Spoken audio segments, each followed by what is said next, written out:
Oh, welcome everyone. Thank you very much for joining us. We've had great take up for this session, and it's wonderful to have so many of you here today, 5 days post the election of the new government. The theme of Labour's campaign was change, and indeed, as the dust settles, we're already seeing a steady stream of announcements, signalling some major shifts in a number of areas. As a full-service law firm working across multiple sectors, our specialists are working at the coalface when it comes to navigating these changes. We've received a lot of questions in advance, which our speakers will try to cover off as we work our way around the team. In the interest of time, we'll pick up additional questions at the end of the session, but please do feel free to drop those in the question box as we go along. A common thread in the questions we've received and in the discussions we've been having with our clients is how quickly organisations should be looking to take action and the timelines that they need to work towards. So we're going to kick off with the key areas that are already receiving a lot of attention this week: planning, employment, and immigration. But before that, since most of life and business starts and ends with tax, I'm going to introduce you to our Head of Corporate Tax, Kathy Potter, and James D'Aquino, a partner in our private client team, to tell us about how Labour's tax plans may evolve. So one of the questions posed was in relation to tax increases and where funding would come from for specific spending plans, given that Labour in their manifestos were very specific about that, given that Labour said they would not increase taxes. In fact, Labour were very specific in terms of the taxes that they said they would not increase. They said they would not increase income tax, VAT, national insurance, and the top rate of corporation tax. Whilst it's envisaged that some of their additional spending will come from economic growth, there will no doubt need to be tax increases, and the question is where that is going to come from. Given that they've said they won't increase the headline rates of those particular taxes, the question is what other taxes they're likely to target and what other measures they're likely to put in place. This does leave a lot of scope for affecting or for changes that will affect reliefs and exemptions on existing tax. And it's widely expected that capital gains tax and inheritance tax are likely to be those targets.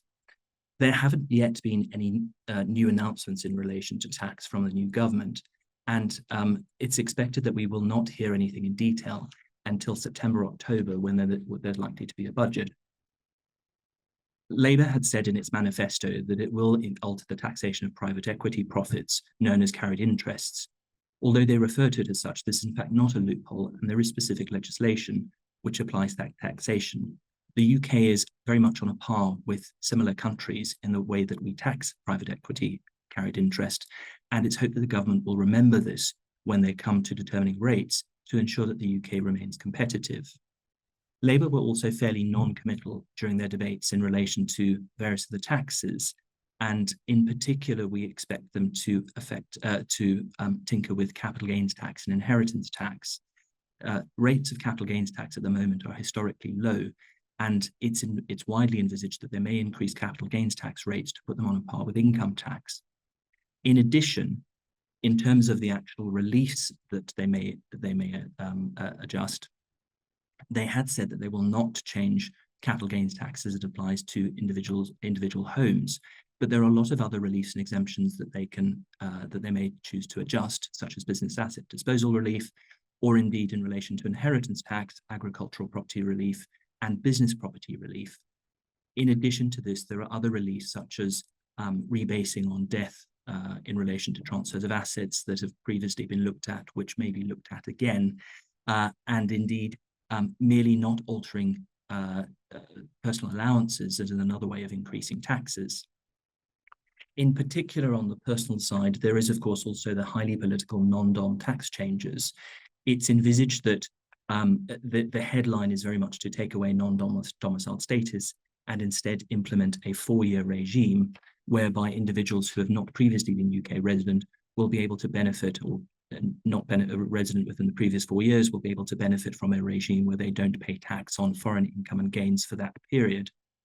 It's also expected that they will alter that taxation of non-UK trusts and structures which have been set up by such individuals. And Labour have said in relation to the Conservative proposals announced earlier in the year that they would also hope to bring such structures within the scope of UK inheritance tax. This is likely to be incredibly unpopular. Although we don't yet have further details as to how Labour may change those proposals, there was a report released yesterday detailing statistics as to what non-DOMs contribute in relation to tax. And the figure was in the region of £7 to £8 million annually, just in terms of income tax and capital gains tax. Now, bearing in mind that all of the Labour proposals produced in the manifestos envisaged a tax revenue of around £8.5 billion. A contribution of £7 billion from non-DOMs just in relation to income tax is quite significant and doesn't take into account the additional contributions in terms of stamp duty, income tax and capital gains tax from non-UK structures that they've established, the enormous cultural and economic benefits in terms of the staff and professionals that they employ in the UK. And hopefully all of that will also be taken into account when they consider how they are going to implement those changes later in the year. I'll hand across to Kathy now to talk a bit more about capital gains tax and also the corporate tax rates. Thanks, James. So when it comes to tax, the Labour manifesto is possibly more telling in what it doesn't say than what it does. The slide that you'll see on screen just shows you a summary of what we do know. This is being costed from tax revenue. And according to the Labour manifesto, this fully costs the proposed Labour spend during this Parliament. At a quick glance, we can already see that there is a discrepancy between the totals from the various pieces of tax revenue and the fully costed figure that Labour gives in its manifesto, but it is just a £5 million difference. It's worth briefly looking at some of these lines just to consider what has been fully costed. So first of all, looking at the proposed VAT changes for independent schools. The costing assumes that the numbers who attend private schools doesn't change, and there's been no costing for increased numbers into state schools, amongst other things that haven't been costed here. The headline revenue to be generated, therefore, is likely to be overestimated. Closing the tax avoidance gap was something that was discussed in every manifesto, although every party had a slightly different figure attached to how much additional tax could be gained by closing loopholes. Labour actually had the lowest, although the exact figure is difficult to determine because it was included within the ending of the non-DOM status in the Labour manifesto.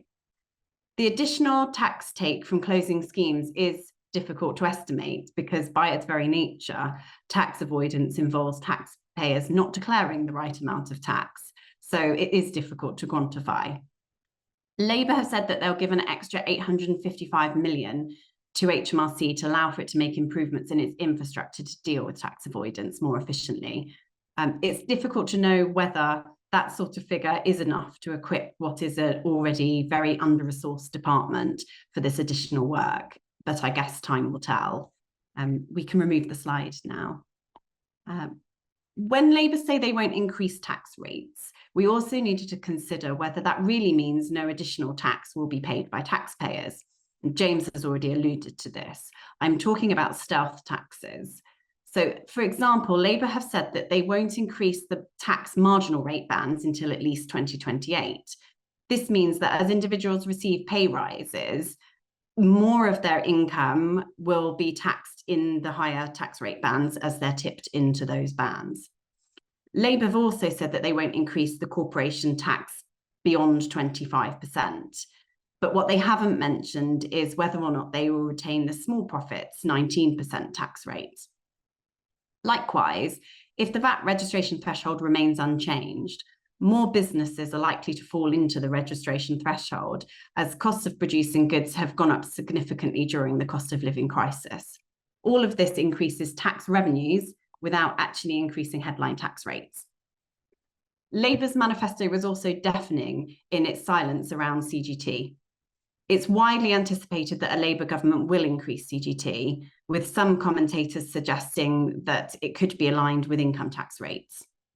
Additionally, Labour has made it quite clear in the past that they would look at business asset disposal relief, which was formerly called entrepreneurs relief. It's the 10% tax rate on the first 1 million of lifetime gains. The relief has been estimated to cost the Exchequer £800 million in the tax year 2022 to 2023, So clearly there's a potential for a large additional tax increase by changing this relief. This could be structured as a complete abolishment of the relief, or possibly structured in a way where less people qualify for the relief by introducing tighter conditions for eligibility. I'm thinking, for example, possibly increasing the ownership threshold to above a 5% test. Increases Sorry, to we've got lots of people to get through today, so if you could just wrap up in. I'll wrap up very quickly. Thank you. Just to say that we're expecting a plan from the government on business taxes within the next 6 months, which will set out the policy details for the next 5 years, with Labour's aim to allow businesses to invest with confidence. Thank you. Thanks very much, Kathy and James. That's great. Sorry to cut you off mid-flow. So moving swiftly on to another area that's going to impact us all, we're going to hand over now to Tim Johnson from our commercial real estate team, who focuses on contentious and non-contentious planning and infrastructure matters. Thanks, Laura, and good afternoon, everybody. I feel like I'm part of the tax team because most planning announcements come from the Chancellor, not just with this new government, but through the previous government as well. I'm going to pick up some headlines, both from Rachel Reeves' Monday speech and other bits that we've heard following that.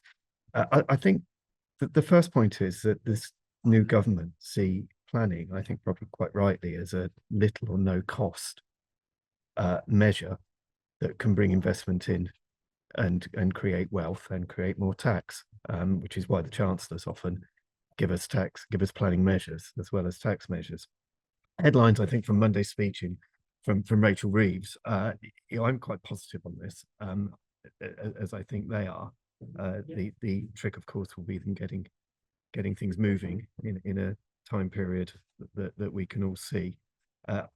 She stated a couple of times that they wanted immediate and urgent action against this antiquated planning system. I don't think there's any of us that would necessarily disagree with that. An NPPF, National Planning Policy Framework consultation by the end of this month, not a new document, a consultation by the end of this month.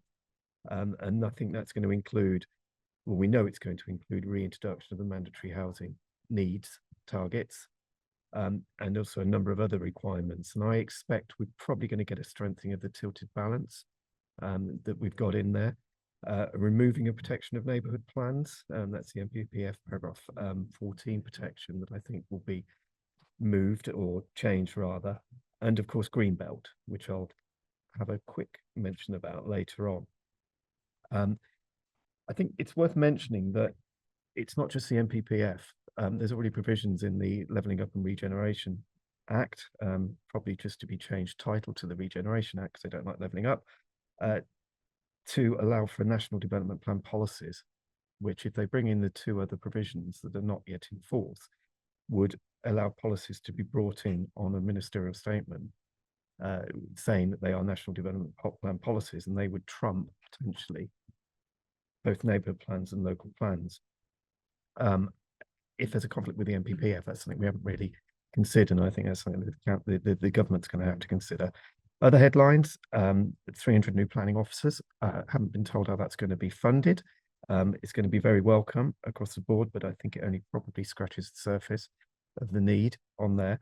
And then importantly, the government's going to be interventionist. And this was stated both in Rachel Reeves' speech on Monday, but also in an answer to a question she had afterwards. And she said the term twice, that the government would be interventionist. We know on the first full day in office that Angela Rayner recovered 2 appeals for data centres. We know that they're intervening in 4 stalled sites, their terms, for major housing schemes. And I think we're going to see more call-in and recovered appeals coming forward on this, and a very much a hands-on government approach to this, which we have sort of lost, apart from some very famous cases over the last few years. We've been told that Angela Rayner is going to write as the Secretary of State to local planning authorities. Haven't seen that yet. It's going to be really important to see what that says. It will be about local plans.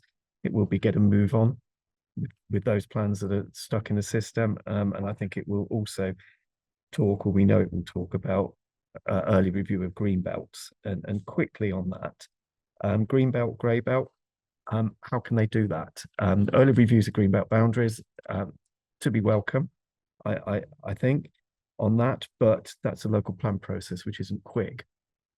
They could change the NPPF, I mean, we know they're going to, and from my point, I think what they're going to look at in that is potentially increasing what is previously developed land and then taking away the requirement that you have to show no harm to the openness when looking at development within the green belt on previously developed land. That would allow this grey belt land, as has been termed now, to come forward without, you know, even where it has a what we would say now is a detrimental effect on the openness of the green belt. So if that test isn't there, it would allow a lot more sites to come forward on that.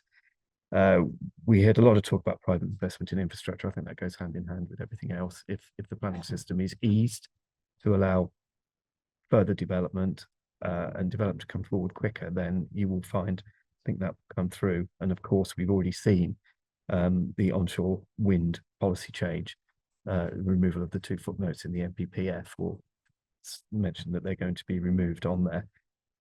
As a whole, very pro-development, obviously very interventionist. There's been a lot of talk in the press about whether or not the proposals will go forward and to what extent there will be pushback on them. There's bound to be some, but I go back to the term used twice by Rachel Reeves, interventionist, and I think this is a government that are not scared of having a battle, so they say, on it.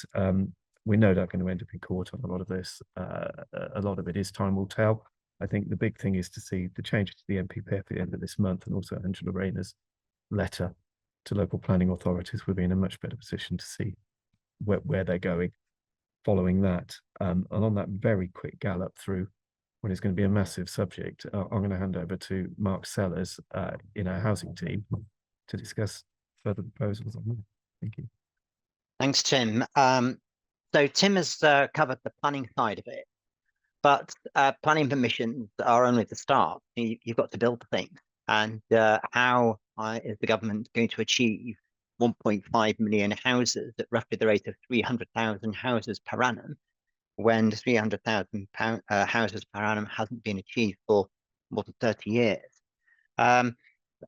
The government is going to be interventionist in terms of money, but it's not going to build the houses itself. So who's going to build them? The answer to that is going to be house builders, housing associations, for profit and not for profit, and maybe council. And I think the government will put some funds into that, grant funding for housing associations.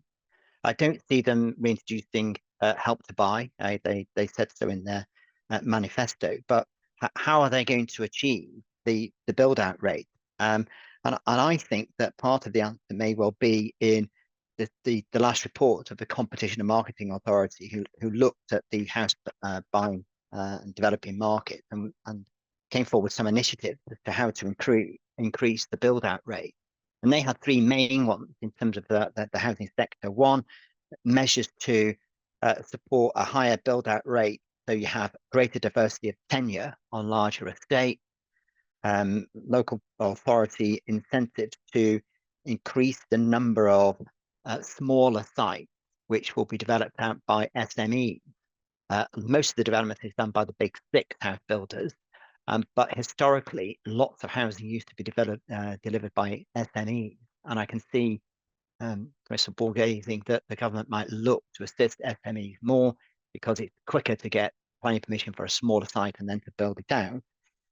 And also to try and encourage on all larger schemes to have more diversity of housing on it. I think one of the issues the CMA identified was that there was too much of a uniformity of house size on some of these estates. So when you have market failure, planning permissions are not implemented and so forth.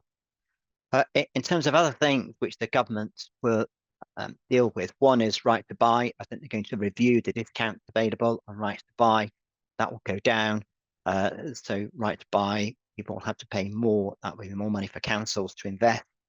And they, I think, will still look at increased home ownership. So you may get rent to buy, and you may have more right to shared ownership.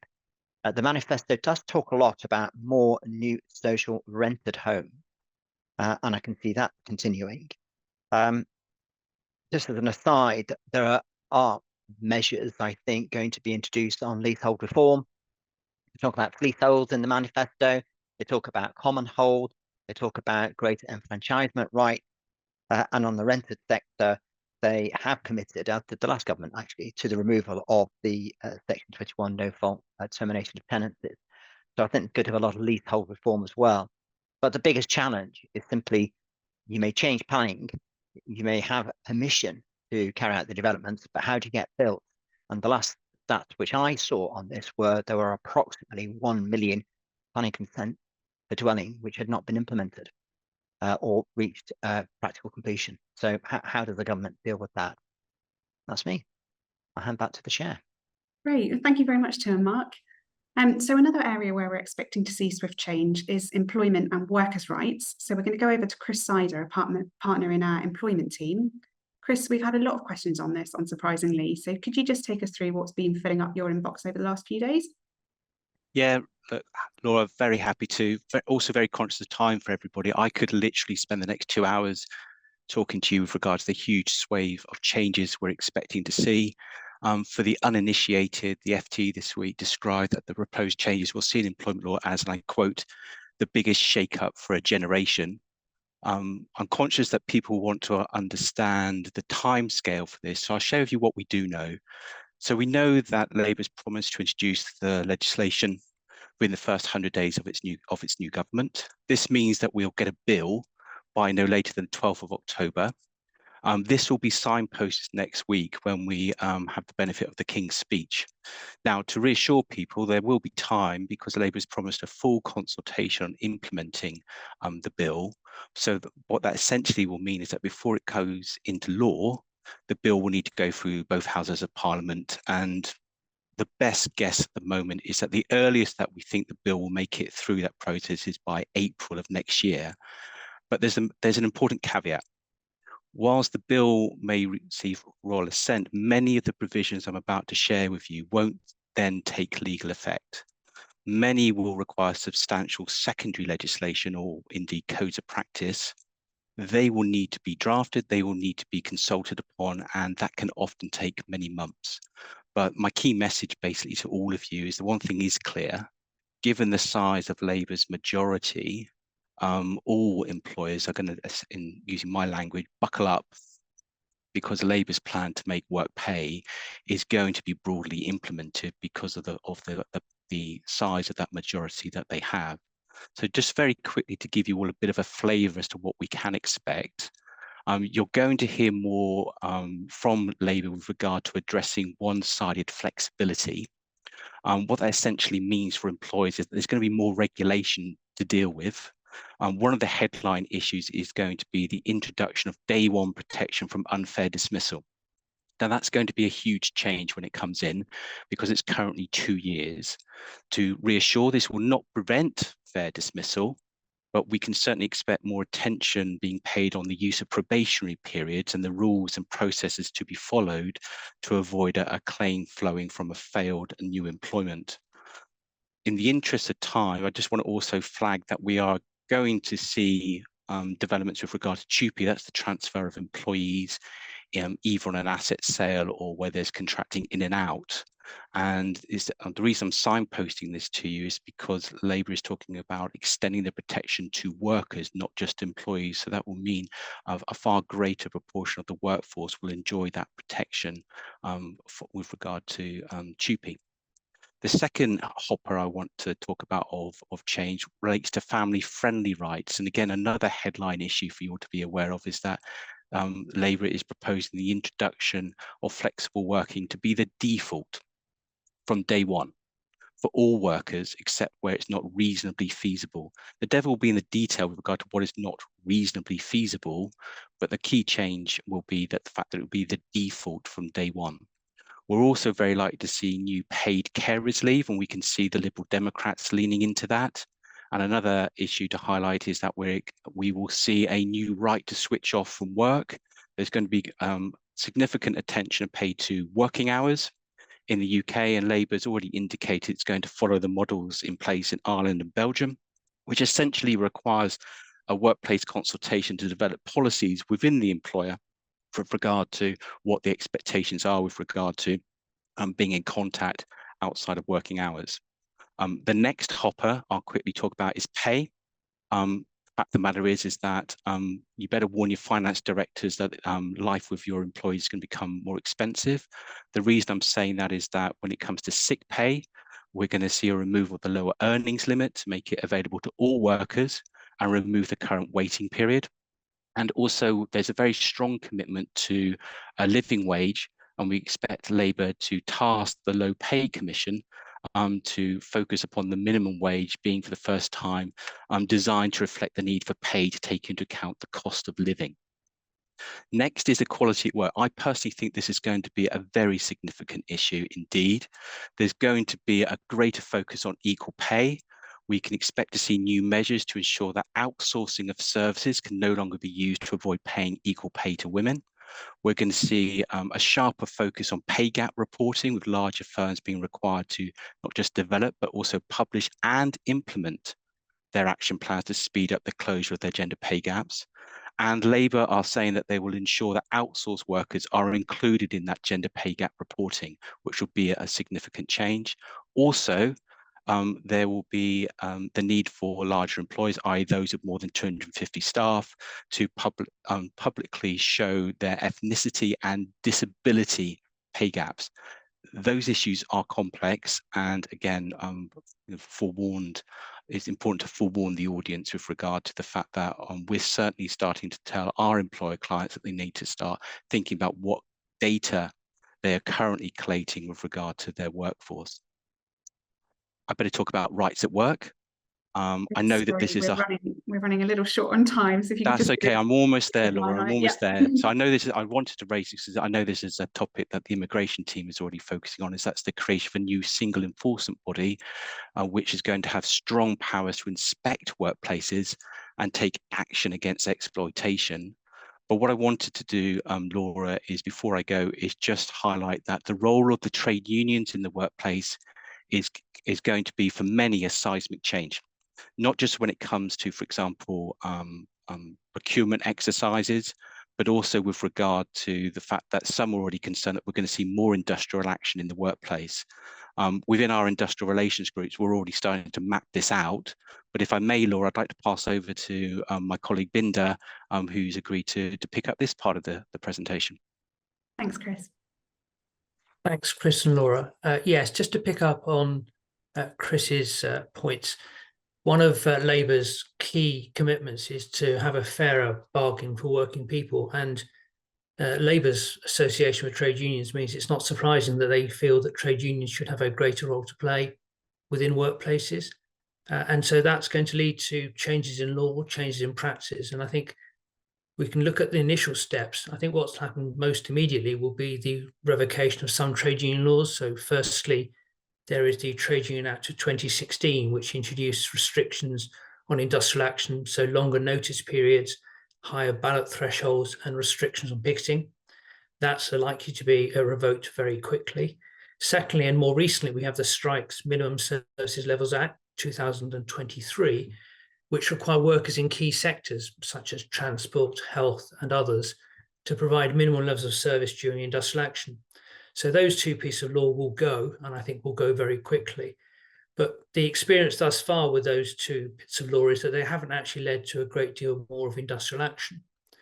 But more generally, and this is where I think it does get very interesting, Labour, as Chris alluded to, wants to give much more support to what is known as collective bargaining across all sectors. And so that's not just the sectors that we often learn of from our day-to-day living, such as transport, heavy industry, and stuff that we read of in the media, but across pretty much all sectors. Labour sees trade unions as having a much more proactive and interventionist role. So as well as altering the thresholds, for example, for recognition claims, where a union applies to a government body called the Central Arbitration Committee for recognition to represent their members, and ballot majorities being changed, employers will have new duties. For example, the duty to inform the employees of their right to join a trade union, and the expectation is that employers will have to allow for increased access to workplace union representatives. This in turn is likely to lead to more applications for either voluntary recognition, where an employer and a trade union agree how they will engage in terms of their members' terms and conditions and the employees' benefits. But also there might be collective agreements for groups of union members. But more generally, we're likely to see more of a continental Europe style model where there is wider sectorial bargaining across an entire sector. So, for example, it is expected that in the case of social care, that will be the first sector where we're looking at wider sectorial bargaining for the entire workforce across that entire sector. That's going to fundamentally change the way that industrial relations operates in the UK and have done for decades. There's no doubt that the election result is likely to result in a seismic change in how employers manage their workplace relationships. And if the manifesto changes are enacted, and I'm pretty sure the unions will be advocating that with Labour, then employers have to consider building stronger relationships with unions. And this will clearly lead to a spectrum of views. There might be those that are willing to change because some employers will see the benefits in having their terms of clarity with the engagement with the union, so that they're not engaging with negotiations with different people. Others, however, will obviously be more reticent. So we're likely to see more union activity in a number of different sectors. And I think the key thing to be aware of is it will be not just the sectors that we're traditionally aware of, but other areas such as technology and service industries will all come into focus here. And the key takeaway from all this is that collective bargaining will need to be adopted by all sectors and by all employers of all sizes, in much the same way as businesses have had to adopt to other initiatives such as ESG. This is a process that's likely to be here to stay or will need to be embraced. Great, thank you very much, Binda. That's really interesting. We've also had some employment law questions that specifically relate to the education sector, and unsurprisingly, some of them on school fees as well. So Hilary Aldred, a partner in our education practice, is here to cover some of those. Pick it up from here. Okay, thank you very much, Laura. Right, yes, the key thing for both education and charities clients is there's a lot we don't know, but that doesn't mean there's a lot you can't already start planning for now that we know that the Labour government is in place. Chris spoke about buckle up, let's get ready, where are we going in respect of that? Things that are going to impact both the schools, higher education, and also the wider charitable sector are all directly or indirectly connected to how people cost things, what's happening when VAT comes through, but also what do you do in respect of the workforce? Because the workforce has been a very active workforce with industrial relations, strike costs, things along those lines. What do we need to think about? The Labour government have already proposed they're going to end one-sided flexibility. 0 hours contracts are used quite a lot in all parts of the sector, and they're of the view that these don't necessarily help economic strength and stability, and they're trying to ban exploitation without actually quite saying what exploitation is likely to mean. Where we're currently anticipating this is going to make a change in respect of those types of atypical working relationships is that there's going to be the equivalent of a right to request, a request that you can ask for certainty. So you can have a flexible contract, but it's likely to bring in a reference period, much like we have with holiday pay and all those other bits and pieces. So again, you can tell your finance departments and your compliance departments, you're going to need more compliance and administration staff in order to reflect what actually you need to do in order to analyse the data of what you've already got. It's not banning fixed term contracts. It's not looking to ban overtime. It's planning to provide certainty in respect of what is and what isn't likely to happen. Similarly, as charitable and education clients are looking at where they contract with, who they contract with, the government's idea of making work pay is going to probably introduce seismic changes across a lot of not-for-profits, charitable sector generally. So they've much vaunted that they're going to have a national care service. We're going to look at reforming social care. It's highly likely the not-for-profits are going to try and fill some of those gaps in. But before we even get there, before any of that has to happen, they're planning on having a conversation about making social care and things along those lines a better paid profession. And it's likely that some of the collective bargaining that Binda has spoken about are going to impact on those who contract with government, providing services through the third sector where gaps might currently exist or continue to exist due to things such as the cost of living crisis. Things they're not going to do. There are some things where they've said, well, we want to provide some clarity, but they've put a few places in where they're going to have no clarity whatsoever. The most notable one being probably the ongoing debate on single-sex spaces, the Equality Act, and war on woke and what that means. They've inherited a lot of consultations that impact on the sector a lot, most of which have either not been reported on, not been implemented, and in one case there's one that's due to close tomorrow, about sex education and what that means for gender questioning people and what is going to be spoken about. I think we all know it's become a very hot topic, potentially politically complicated topic, but legally they're saying they're not actually proposing to change the laws, for example, in respect of single-sex spaces. So I think we're just going to carry on seeing the cases being fought through the courts until that gets clearer. There are some places where it probably will get a little bit clearer. So what's we doing about gender recognition reform, things along those lines. But they're saying that doesn't impact on safeguarding, and that safeguarding will continue pretty much as it has been across the board. They haven't also said what they're going to do in respect of the temporary implementation just before Parliament was dissolved in respect of puberty blockers and the Cass review, albeit that Hilary Cass is now at the House of Lords, which probably gives an indication that they're at least going to try to see that through. So what else can the sector look at? What else is the sector going to need to think about? Kathy mentioned VAT on school fees. We know a lot of people have been planning for that and planning for how they structure things in a different way. Again, we haven't got a particular time frame. It was going to be quick, then it was not going to be quick, then who knows where it's going to be quick.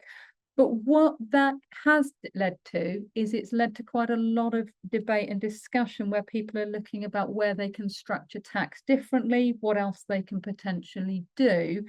And we are expecting that there are going to be additional regulations in respect of what charitable organisations do, how they deal with that, as well as things that people will already be aware of, such as the tax implications of commercial activities. What can you do to increase your financial viability when actually the circumstances are terrible, and they're particularly terrible in higher education at the moment.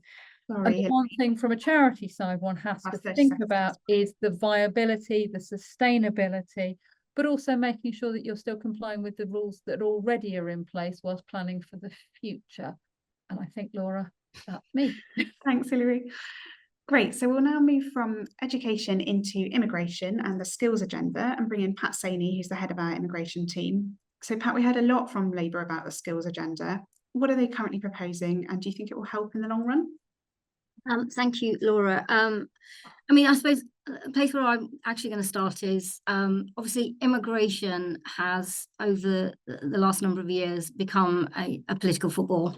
We saw it at the run up to the election. We've actually seen it post-election as well. We had the results on Friday. Saturday, the press was full of immigration rhetoric, and so I don't see any of that dying down anytime soon. I think we'll also expect some announcements in the King's speech. The three areas that I was going to talk about includes the skills agenda, but net migration figures, enforcement action, and of course what we know so far from Labour and what they're proposing in relation to the skills agenda. If I suppose starting off by looking at what did Labour say in their manifesto? They, along with what the Conservatives said, were committed to reducing net migration figures. But Labour refrained from putting a target on legal net migration figures. I think that's a positive point. I think Conservatives got themselves tied up with what is the right level of legal migration? Can we stick to those figures? Immigration systems need to be fluid, they need to be fit for purpose, and they need to look at sector needs. The Conservatives had, back in April this year, introduced some quite radical measures in terms of legal migration, where we saw minimum salary levels increasing. We saw lots of roles, for example, tech roles, cybersecurity specialists, data scientists, coming off the what was known as a shortage occupation list. And that has actually led to, as well as some areas where dependents were restricted, has led to net migration figures coming down already. And so one school of thought is Labour doesn't actually need to do much because legal net migration figures are going to come down anyway. But again, sort of as I said, that because there's been a lot in the press, there is some concern that changes won't be evidence-based and Labour might be forced to make some knee-jerk reactions, just like the Conservative government has done previously. I know there's been quite a few questions from the education sector. I know there's quite a lot of education clients that are on the call who have asked about whether students will remain in the net migration figures and what Labour's view might be on that. Well, Labour haven't said anything about taking students out of net migration figures. Obviously, they've committed to reducing the net migration figures. The public perception is that students shouldn't be in the net migration figures. I think it's going to take a very bold move by any government to take students out of net migration figures, because it will look like the numbers are being fudged. And again, the press will be onto that straight away. So I don't expect there to be any changes anytime soon about taking students out of those legal net migration figures. I think also, I suppose, where the education sector is concerned is, look, the Home Office have already had, have been targeting the education sector. There's been a lot of compliance activity, audits, Home Office visits. They've also set out the plan to regulate the agent framework, etc. I don't expect any of those things to change. So I think the education sector can probably expect more of the same. The other thing that I was going to quickly cover is, and I know Chris and the employment team touched on this, is enforcement and enforcement action. And I think as far as HR professionals are concerned, I know the education sector has seen quite a lot of targeted activity around audits, etc. But I think given what is being said about targeting rogue employers, those who breach employment and immigration laws, I think we are going to see a lot more enforcement activity, especially for our business clients. I think sometimes it's very easy to sort of step back and say, well, I'm not a rogue employer and I'm not flouting employment and immigration laws. But what we know from the Home Office is they will pick up anything where there's a breach, whether it's a regulatory breach or whether it's something to do with employment rights, and say, well, for this reason, you can't have a sponsor license, or you can't keep your sponsor license, and therefore you can't bring in overseas nationals. So we are going to have to, I think, work even more closely than we have been doing with our employment colleagues, just to make sure that we are servicing our business clients and looking at not just employment law, immigration law, but looking at it as a whole and looking at sponsor compliance. Final point I was going to make, conscious of time, is actually the point that you raised at the beginning about the skills agenda. Now, successive governments have talked about having a skills agenda. How do we deal with the shortage of skills that we have in the UK? Labour, again, have stated this in their manifesto. They want to have an evidence-based skills agenda.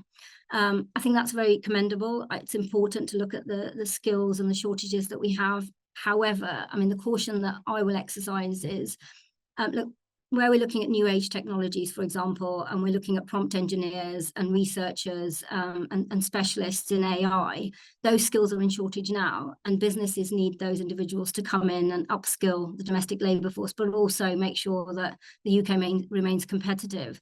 So I think it's going to be really important for Labour to look at evidence-based skills agenda, but what are we doing in the interim? So my very quick sort of note to businesses and also the education sector is where you have skills shortages, you're going to have to provide more evidence about who you're hiring, why you're hiring them. We're going to see that coming, but also compliance is going to be very, very important going forward. But finally, also immigration rules and guidance changes quite quickly, but you also are going to have to keep an eye on what the press is saying about immigration and what we can see the rhetoric is as far as immigration is concerned. Now I'm going to hand over to, I think it's Sarah in tech. Yes, thank you, Pat. Yeah, so sticking with the theme of international attractiveness, we're going to move on to the tech sector now, and Sarah Kenshall, who's a partner with particular expertise in tech regulation. Thank you, Laura. Right, so technology and technology regulation in 4 minutes. It's a big subject, and I'm going to start with AI and AI regulation. Then I'll go over to financial services, look at fintech regulation coming down the line, and then I'll touch on health tech. So try and take a broad church there. So AI and AI regulation. This is a very hot topic. Obviously, a big piece of future growth, we hope. Where are we now? We have a light touch framework in place under the Conservative government, under the AI white paper, which set out 5 principles: fairness, transparency, contestability, accountability, and security.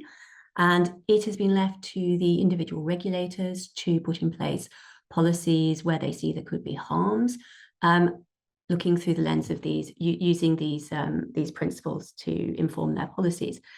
They're supported by the AI Safety Institute, which is a research body which is tasked to look into advanced AI models.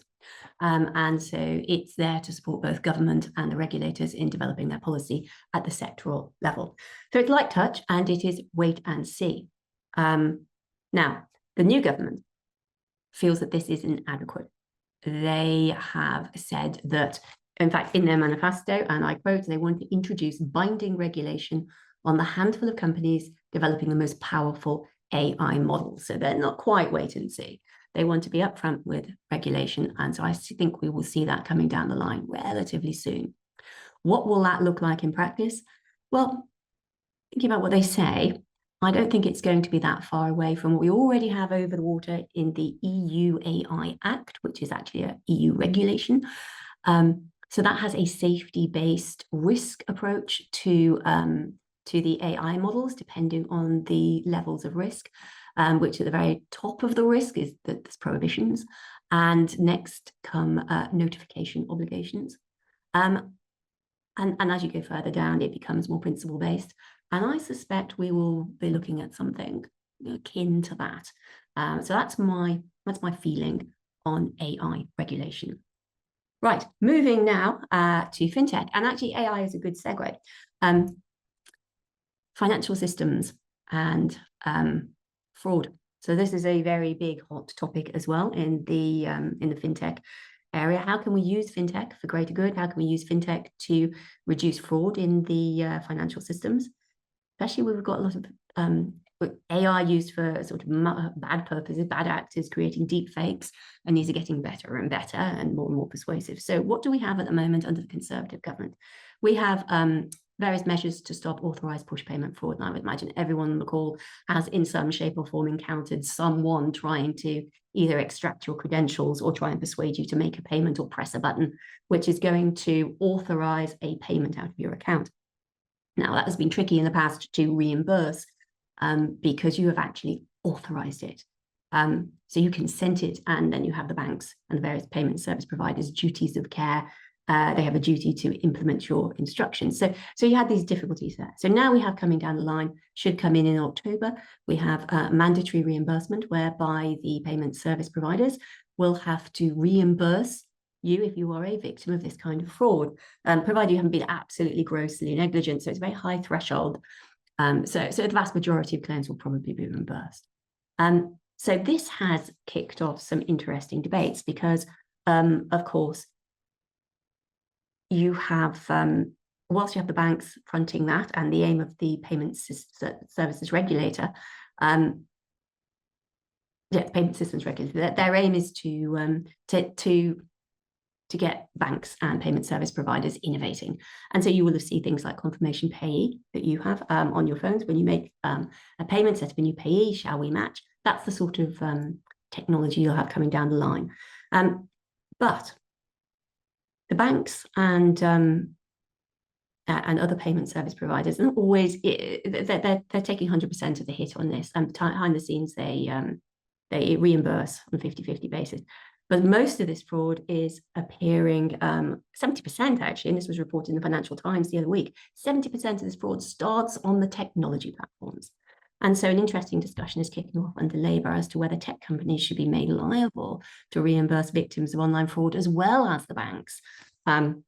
So it'll be interesting to see how that plays out. I don't think this is just, it'd probably be a contribution of some sort. I could actually see how you could set up a scheme to make that happen. So that's certainly going to be a conversation that's going on coming down the line. It's not policy yet, but it's certainly in policy papers, and it's certainly discussions that will be taking place. The other big pieces. Sorry, yeah, one more final thing. Health tech. Okay, we'll forget about fintech now. Moving on to health tech. So what have we got coming down the line for health tech? Well, that's quite an interesting thing. we have Labour's mission-driven government, and it's their mission approach. They're putting in place the Regulatory Innovation Office. Now, this is the regulator of regulators. So this is there to hold the other regulators across sectors to account. And one of those regulators, of course, will be in the healthcare sector, the MHRA, for example. And so this regulator will be driving the industrial policy, the missions, to make sure that those regulators are hitting targets that are set. And they will be given strategic steers for the activities that the government wants them to prioritise. And in practice, what does this mean? Well, it means things like marketing authorisations are likely to be fast-tracked if they have been granted, for example, in other trusted jurisdictions. So we should see more global alignment, which in many ways would suggest we're more open globally for business in the medicines area. Yeah, so that's pretty much it for me, I think, on those three issues. Yeah, I will now hand over to my colleague Hannah. Lovely, thank you, Sarah. Yeah, there's so much to talk about today, and we've only got limited time, but we just really want to make sure we cover energy and net zero commitment, because that's something that obviously affects everybody. So Hannah McElwraith is the co-leader of our sustainability practice. Hannah, what's the first change you think we're likely to see? So net zero and renewables were a big focus in Labour's manifesto, and they've included some really ambitious targets, particularly around wind and solar generation. Tim's already mentioned changes to the NPPF, which is going to make it easier for onshore wind projects to get approved. However, that is just one small piece in the much larger puzzle when it comes to energy and the transition to net zero. A big driving factor for increasing renewable energy capacity is going to be getting the right investment into the right projects and technologies.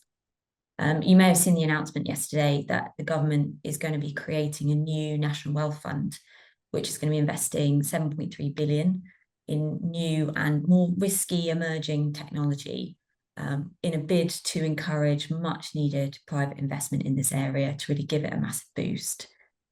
Another of their flagship manifesto policies was the creation of GB Energy, Great British Energy.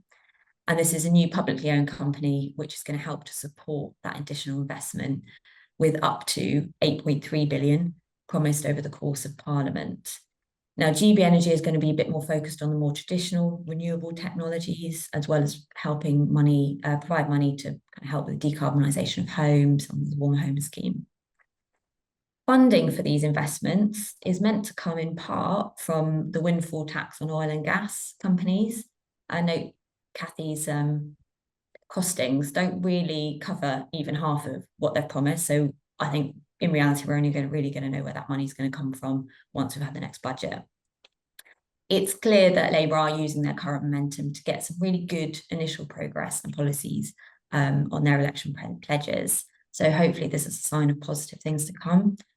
However, in order to really fully utilise the opportunities for clean energy generation, there is going to need to be massive investment in the national grid to help it adapt to a much more decentralised power generation model. There wasn't much in the manifesto on how this is actually going to work in practice, other than to say that the infrastructure is going to be upgraded. It's not clear whether this is going to be included in the mandate for GB Energy or not. So again, this is something we're going to have to wait to find out. Labour have promised that there is going to be a new Energy Independent Act, which we imagine is going to give more detail to a number of their policies, as well as building on the existing Energy Act, which came into force last year. We're going to be providing updates on this legislation as it gets passed, as the bill's raised. So do keep an eye out for those in the future. And Laura, back to you. Thanks very much, Hannah. That's great. And so just dealing with one question that we've had raised by a member of our audience. Joe, could you talk to us about how the outcome of the election will impact foreign policy? Oh, I think you're on mute, Joe. Sure. Yeah, absolutely. I think that two key things that we are seeing are the commitment to NATO and desire to firm up key relationships with the US and the EU.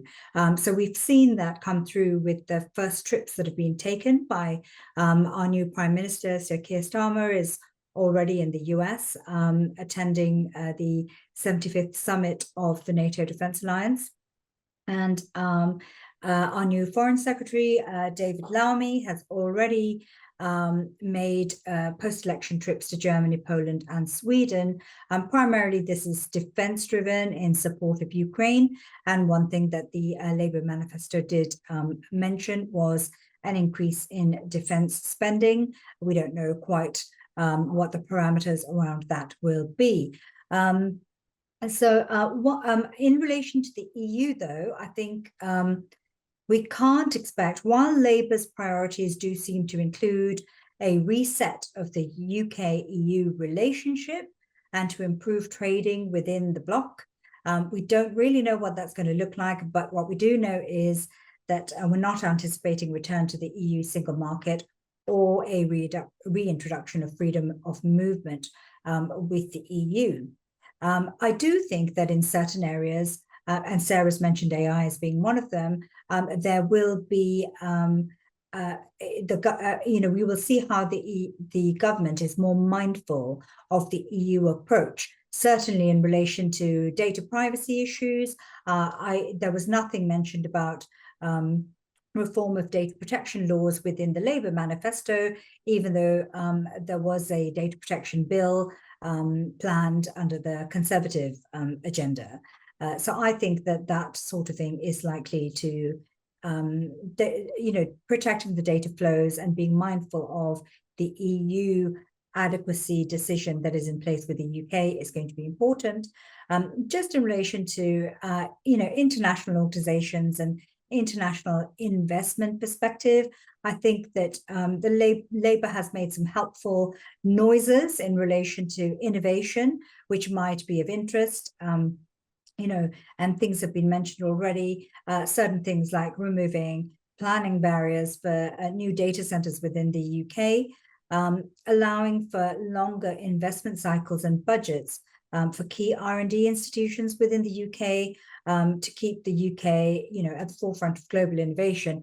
One thing they've been, we have in the UK have a very active university spin-out sector, that has been, spearheading a lot of technology innovation. And I think some of these noises that have been made about longer investment cycles has been designed to support that and to be friendly, to create a friendlier UK investment climate. And improving procurement processes is something that was mentioned twice in the Labour manifesto, once more generally and once specifically in relation to health tech and selling into the NHS, making the UK a global leader in certain areas like clinical trials, leveraging the National Health Service and creating things like a national data library to harness the data that's available and support innovation. So those are a couple of things that I think would be of interest from an international perspective. Lovely, thanks, Jo. Well, thank you everybody so much to the audience today for all your questions. I'm sorry we've not had time to get through all of them today, but what we'll do is collate everything that's been raised that we've not had a chance to answer, and we'll provide a follow-up Q&A document after this session. I'd also encourage you to visit our website, in particular the election hub that we've put together. So you can find that at penningtonslaw.com/general election, and we'll keep that updated on a regular basis. Following us on LinkedIn is a great way to keep abreast of all the new content on the hub. And as things unfold, our teams would also be keeping you up to date via newsletters and webinars which are tailored to specific practices and sectors. I know we had a question in the Q&A about further employment webinars in particular. And I know one's very likely for after the King's speech next week, so watch this space on that. So thanks once again to everyone for joining us. We hope you found the discussion today informative and engaging. And a final thank you to our panel of specialists. Your expertise has been really invaluable in helping us navigate the complex issues accompanying this big shift in the political landscape. So have a great afternoon, everyone.